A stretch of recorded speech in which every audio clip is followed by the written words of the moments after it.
Most people are living their lives in a reactive state, automatic reactive state. So we're in this repetitive cycle over and over and over and over. We react to the same things, we behave the same way, we eat the same foods, we dress the same way, just to maintain that homeostasis and comfort zones.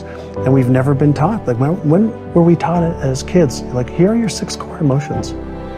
Here's the way you deactivate, your stress center or fear. So here's how you activate your imagination center. Here's how you have more focus. Here's how you develop a new belief. Here's how you develop a new habit. Here's how you release one. We haven't been taught that. We've been told they're important things, but we haven't been given the tools, and then we haven't practiced the tools enough to be able to make them part of our unconscious competence brain. Let's say you've been ill long enough, you've had health problems long enough, and you say, that's it, that's over. I'm gonna now start a program. You don't have to really revolutionize your whole health life. Just start with an apple a day. You say, well, is it that simple to change your health life? And the answer is, yes. The key is just to start. Come on, you don't have to radically do something. You can gain momentum and make changes as you go. Just start.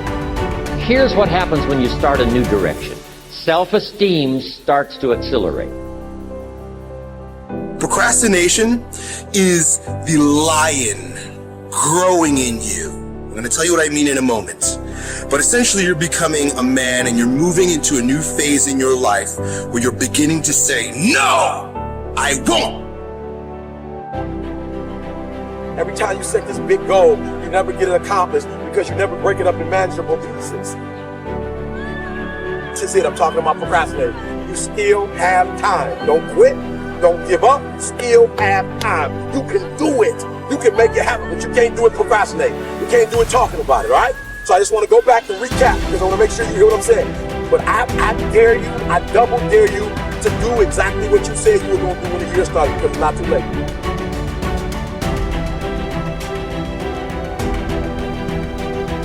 You may be neck deep in what seems to be a catastrophic storm of chaos, but I pray that in this moment, you will find the calm, the peace, the hope, the faith, the courage, the expectancy you need to live and not die, to move up and not stay where you are.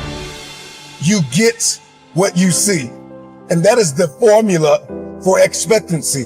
Your expectation is what you believe is about to happen. And for many of you, you have been so traumatized by the past that your expectations are so diminished. Now go after it. But understand there's going to be some rocky times. There's going to be a lot of hills that you're going to have to climb. There's going to be a lot of obstacles that are going to try to stand in your way.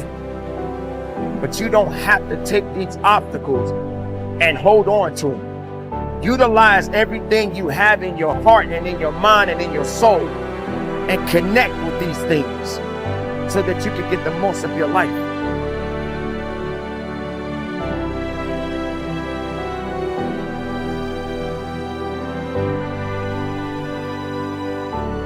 To sustain motivation, you have to do 2 things you probably already know.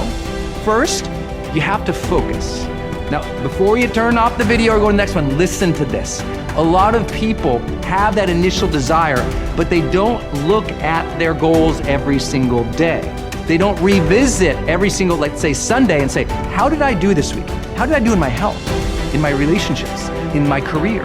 How did I do with my finances? How did I do with any other goals that I set up? You have to have that daily discipline to look and focus on what you're doing, and that weekly review. You also have to have the ability to avoid distractions.